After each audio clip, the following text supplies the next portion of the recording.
10 flight mistakes you're still making without realizing it. Hey there, frequent flyers and occasional travelers. Before we jump in, subscribe to our channel and hit that notification bell for more travel tips and hilarious mishaps. Give this video a like if you've ever learned something the hard way on a trip. Alright, tray tables up, seats in upright position. Let's count down the top 10 flight mistakes you're still making without realizing it. 10. Walking around the plane barefoot. You know who you are, kicking off your shoes mid-flight to get comfy. Sure, it feels liberating, but walking around the plane barefoot is a mistake, and kinda gross. Airplane floors are not your living room carpet. There's mystery liquid in the bathroom. Hint, it's not water, and germs galore. Imagine hitting turbulence in that tiny bathroom. You do not want to be sliding around in whatever's on that floor, especially not with bare feet. Save your toes from the horror show and wear socks or slip-on shoes when you move about. Ever seen a passenger do the awkward tiptoe back from the restroom because their socks got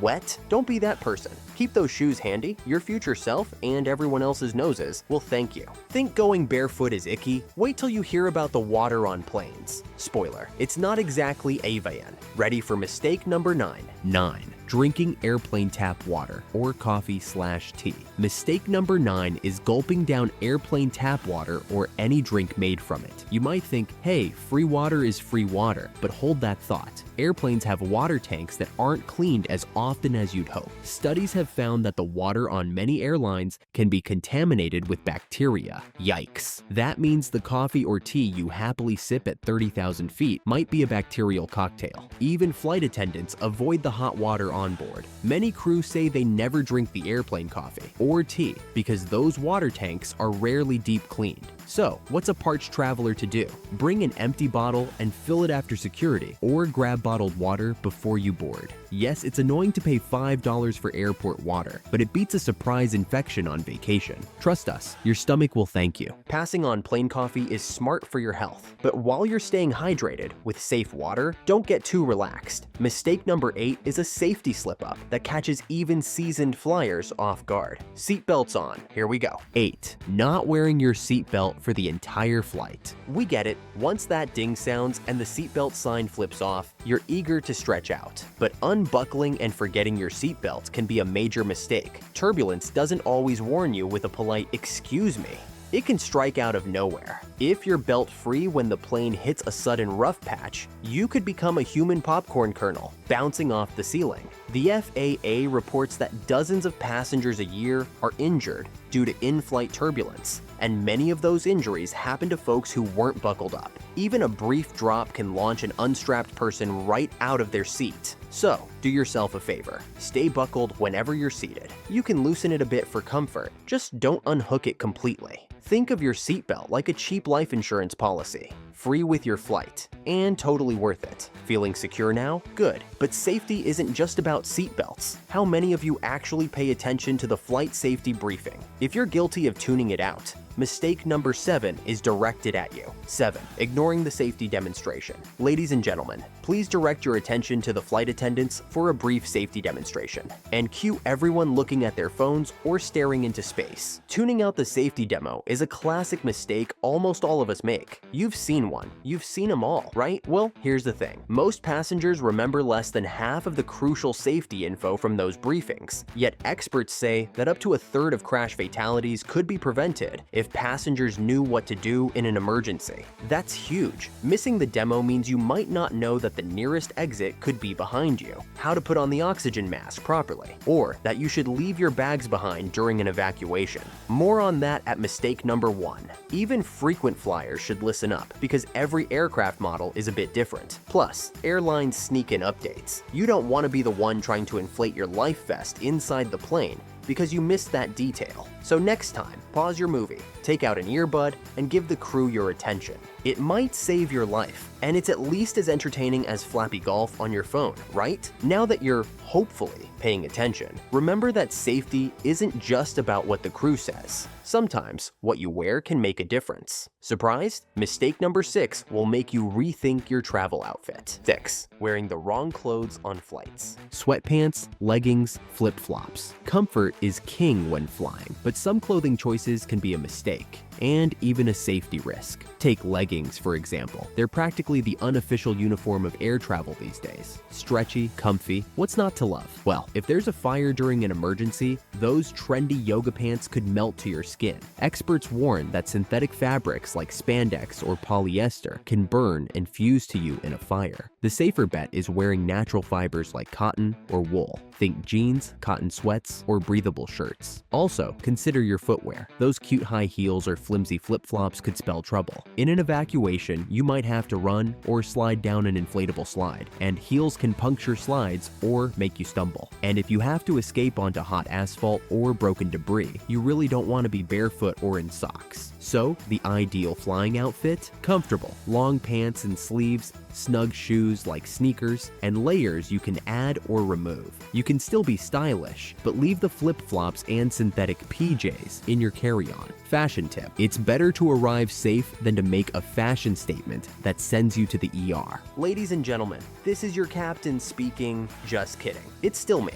If you're enjoying this video, or cringing because you've done half these things, give us a thumbs up. It really helps the channel. And if you haven't already, subscribe for more fun and useful travel content. We promise it's more helpful than the guy snoring in 14C. Now, back to the countdown. 5. Boozing too much at 35,000 feet. Vacation mode. On, alcohol flowing. What could go wrong? Well, as it turns out, plenty. Drinking too much alcohol on a plane is one of those sneaky travel mistakes that feels harmless in the moment, but can snowball into a full-on disaster at 35,000 feet. You might be thinking, it's just one little drink, right? But here's the twist. Your body doesn't process alcohol in the sky the same way it does on the ground. At altitude, the cabin is pressurized to mimic being around 6,000 to 8,000 feet above sea level. That means the air is thinner, oxygen levels are lower, and your body already has to work harder just to keep you feeling normal. Add alcohol into the mix, and suddenly, your tolerance isn't what it usually is back at sea level. A single cocktail in the air can feel like 2 on the ground. This is why that innocent glass of wine with dinner might have you feeling oddly giggly, woozy, or just plain exhausted before the dessert cart even shows up. On top of that, airplane cabins are dry.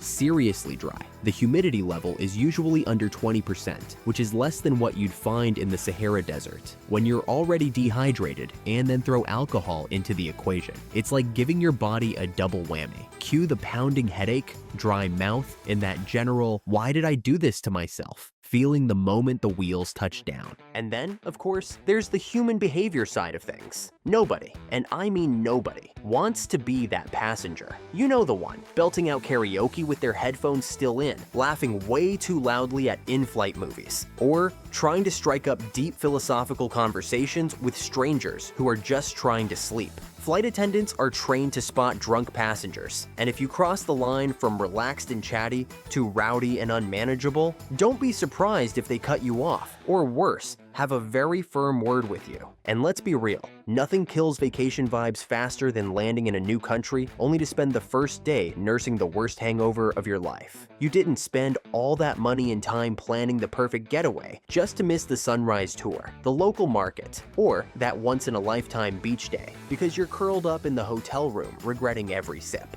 So what's the fix? Simple, moderation. If you enjoy a drink, go ahead, but pace yourself. Stick with 1, maybe 2 over the course of a long flight and sip slowly. Alternate every alcoholic drink with a glass of water, or even better, an electrolyte drink if you've packed one. Not only will this keep dehydration at bay, but you'll feel much more refreshed when you land. Also, think twice before jumping straight to champagne the second you board. It's tempting. Airline bubbly feels like a rite of passage, but keep in mind it's basically dehydrating you right from the start. Save it for a celebratory toast if you must, but don't let that tiny flute glass be the first step on a slippery slope to regret. Here's the bottom line. Alcohol and airplanes are a tricky combo. That second or fourth glass of bubbly might sound fun in the moment, but your body and brain will thank you later if you keep things in check. Imagine arriving at your destination feeling clear-headed, hydrated, and ready to dive straight into your adventure, not stumbling off the jet bridge looking like you lost a bar fight with turbulence. So, sip smart, hydrate often, and remember, the goal is to start your trip on a high note, not a hungover one. Feeling a bit more clear-headed about in-flight drinks? Perfect. Now let's move on to something that weighs just as heavily, literally. Mistake number 4, that giant carry-on you're wrestling with. 4. Overpacking your carry-on, overhead bin overload. We all hate paying baggage fees, so the temptation is real. Cram everything into a carry-on and hope it fits. But overpacking your carry-on until it's bursting at the seams is a mistake that can hurt in more ways than one. First, the comedic scene. You're in the aisle, desperately shoving a bulging suitcase into the overhead bin, like a round peg in a square hole. People are sighing. Someone's getting whacked by a dangling sweatshirt sleeve. It's a lot. But beyond the embarrassment, think safety. A massively heavy bag can turn into a missile if it falls out of the bin. Every year, thousands of passengers and crew worldwide are injured by falling overhead luggage. If you struggle to lift your carry-on above your head, it's probably too heavy. The fix? Pack lighter or check the bag. Use a luggage scale. Be honest about what you need. Maybe you don't need 5 pairs of shoes for a weekend trip. And if you do have a heavy carry-on, ask a flight attendant for help storing it. Or better yet, bite the bullet and check it in. Saving a $30 fee isn't worth a concussion or the shame of being that passenger holding up everyone during boarding. Now that the heavy lifting's done, let's focus on something you might be doing right now in your seat. Mistake number 3 is a bit of a hidden health hazard, and it's all about your legs. 3. Sitting still and crossing your legs for hours. On a long flight, it's tempting to not move, especially if you're wedged in a window seat and don't want to bother your snoring neighbor. But remaining glued to your seat for the whole flight, particularly with legs crossed, is a mistake you might not realize is harmful. Doctors warn that sitting for long periods with crossed legs can increase the risk of deep vein thrombosis, DVT, blood clots in your legs. The cabin pressure already makes us more prone to clotting, and crossing your legs doubles down on that risk by pressing on your veins and pooling the blood. Even if you're young and healthy, nobody is completely immune. The fix is simple. Uncross those legs and move around occasionally. Do some ankle circles or foot pumps at your seat. Take a quick walk to the restroom with shoes on. See mistake number 10. If you're on an ultra-long flight, consider wearing compression socks. They're basically yoga pants for your calves and help keep the blood flowing. Staying hydrated also helps. Think of it this way. You can either do a few stretches and aisle strolls, or risk your legs feeling like cement blocks when you land. Your choice. Mini hook. Alright, 2. Flushing things you shouldn't down the airplane toilet. We need to talk about airplane bathrooms, everyone's favorite topic. Specifically, flushing items you absolutely shouldn't. You might think anything you toss in that toilet will get sucked into oblivion. Out of sight, out of mind. Nope, airplane lavatories are hardy, but they're not black holes. Flushable toilet paper and, well, human waste are fine. Everything else not so much. Those paper towels, wipes, diapers, or God forbid, clothing can clog the system in no time. Don't believe people actually do this. Oh, they do. Flights have been delayed and even diverted because passengers clog toilets by flushing diapers, clothes, and other junk. Not only is it mind-boggling, it's costly and inconvenient. So here's the deal. Only flush toilet paper. Everything else, use the trash bin provided, or hand it to a flight attendant if it's, particularly yucky. The suction power of a plane toilet is impressive. We've all feared it a little, but it's not designed to swallow your sweater or Junior's dirty diaper.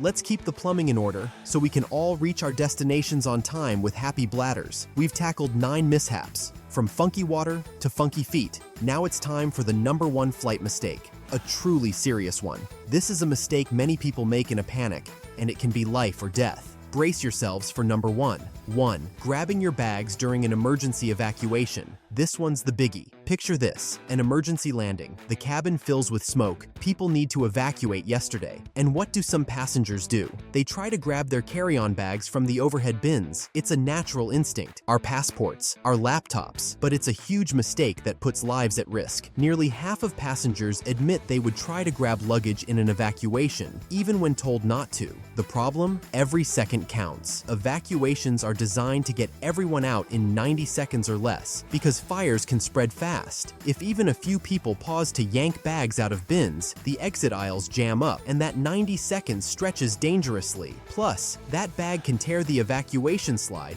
or whack other passengers in the head. So please, if the worst happens, leave everything behind. Your passport, your cash, your epic duty-free whiskey, it's all replaceable. You are not Flight attendants repeatedly shout this during the safety briefing. You were listening, right? Leave all belongings. Evacuate immediately. It might be the hardest thing to do in the moment, but it's the smartest. The ultimate travel flex is getting off that plane safely, empty-handed but alive. The selfie can wait until after you've evacuated and hugged your loved ones. And there we have it, 10 flight mistakes that even savvy travelers make without realizing. How many of these are you guilty of? Don't worry, we've all been there. Yes, I've barefoot shuffled to the lavatory once, never again. The good news is now you know better, and you can fly smarter and safer. If any of these surprised you or gave you a laugh, smash that like button. Got your own air travel horror story or a mistake we missed? Share it in the comments. We'd love to hear. And before you disembark, make sure to subscribe to our channel for more helpful and humorous travel content. Thanks for watching, and until next time, happy travels, and please keep your seatbelt fastened and your shoes on.